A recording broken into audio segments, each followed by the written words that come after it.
दोस्तों, जब हम और आप अपने अपने घरों में महफूज बकरा ईद मना रहे थे, तब उसी वक्त बेगुनाह फिलिस्तीनियों पर इस्राइल बम बरसा रहा था, कहर ढा रहा था। दोस्तों, गजा पट्टी पर जारी इस्राएली सेना के हमले बकरा ईद की रात को और तेज हो गए। हमले को तेज करते हुए इस्राइल ने एक बार फिर से बेगुनाह फिलिस्तीनियों पर कहर ढाना शुरू कर दिया। जिस मौके पर, जिस तरह से और जिस जगह इस्राएली सेना ने बमबारी की, उसे सुनकर आप सोचने पर मजबूर हो जाएंगे दोस्तों कि क्या इस्राएल के प्रधानमंत्री बेंजामिन नेतन्याहू और इस्राएली सेना में वाकई इंसान है? क्या वाकई उनमें इंसानियत बची है? आदाब, नमस्कार, मेरा नाम है मिसबा खान और आप मुझे द पिलर पर देख रहे हैं। दोस्तों, इस्राएल और गजा के बीच युद्ध को शुरू हुए 8 महीने से ज्यादा का समय बीत चुका है।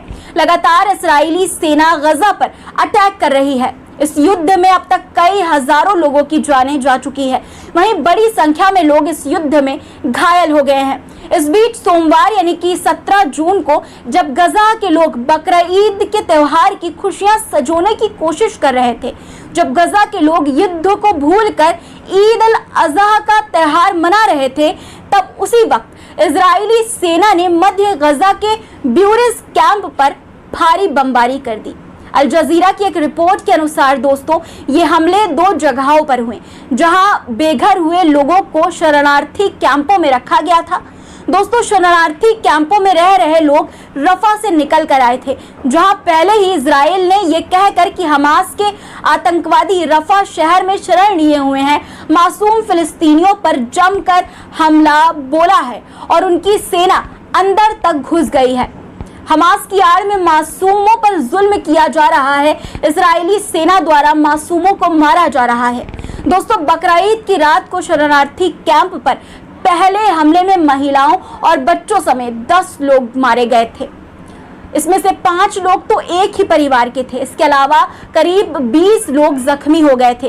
करीब 1 घंटे के बाद एक और हमला हुआ, जिसमें 7 लोग मारे गए। इस भीषण हमले में पूरा परिवार ही मारा गया। इसमें परिवार के मासूम बच्चे और दादा दादी तक शामिल थे। शरणार्थी कैंप पर आईडीएफ के इस हमले में महिलाओं और बच्चों समेत कुल 17 लोग मारे गए। वहीं बड़ी संख्या में लोग घायल हो गए। घायलों और मृतकों के शवों को अल-अक्सा अस्पताल भेजा गया। दोस्तों, ये पहला मौका नहीं है जब शरणार्थी शिविरों पर इस्राएल की सेना ने हमले किए हों।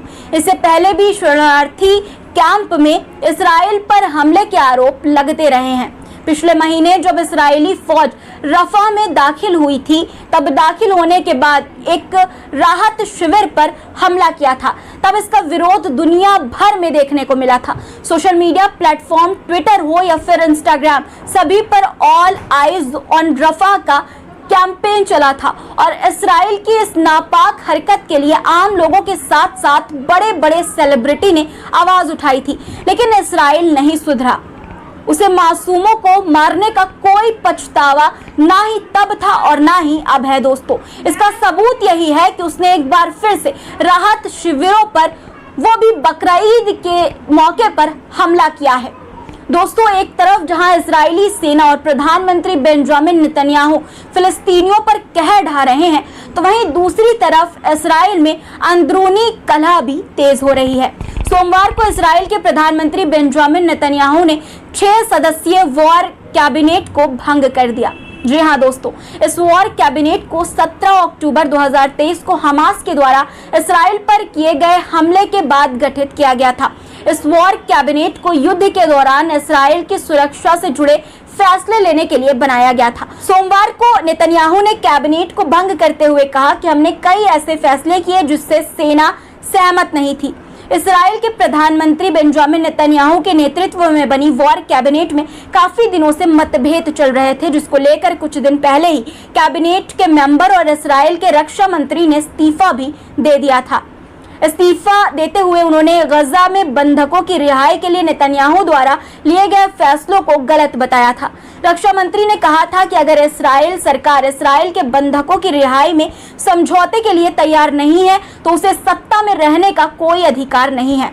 जिन लोगों को अभी भी हमास ने बंधक बनाया हुआ है, उन सब के परिजनों को डर है कि अगर सैन्य अभियान जारी रहा तो बंधक मारे जाएंगे।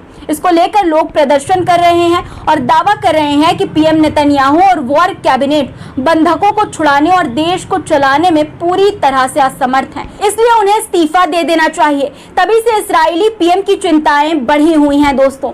वहीं दूसरी तरफ नेता विपक्ष याइन लैपिड का कहना है कि यदि हम लोग एकजुट हो गए तो फिर बेंजामिन नेतन्याहू को सत्ता से हटाया जा सकता है। लैपिड ने कहा कि सरकार को सत्ता से बाहर होना चाहिए।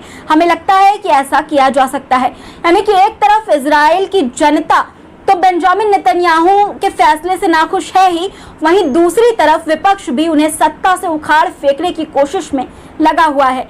यानी इजराइल सरकार में अब अंदरूनी कलह भी बढ़ रही है दोस्तों। इतिहास गवाह है, जब जब जुल्म बढ़ा है, बेगुनाह को नुकसान हुआ है, बेगुनाहों पर जुल्म हुआ है, तब तब जुल्म करने वाले का अंजाम बुरा ही हुआ है। जो भी राजनीतिक दल या व्यक्ति अपने को बड़ा समझता है और जुल्म करता है, वक्त उसे बड़ी बेरहमी से इतिहास के कूड़ेदान में फेंक देता है। दोस्तों आज के लिए इतना ही।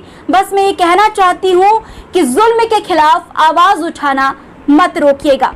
फिर मुलाकात होगी आपसे दोस्तों कुछ नए मुद्दों के साथ। तब तक के लिए अपना रखिए ख्याल और मुझे दीजिए इजाजत। धन्यवाद।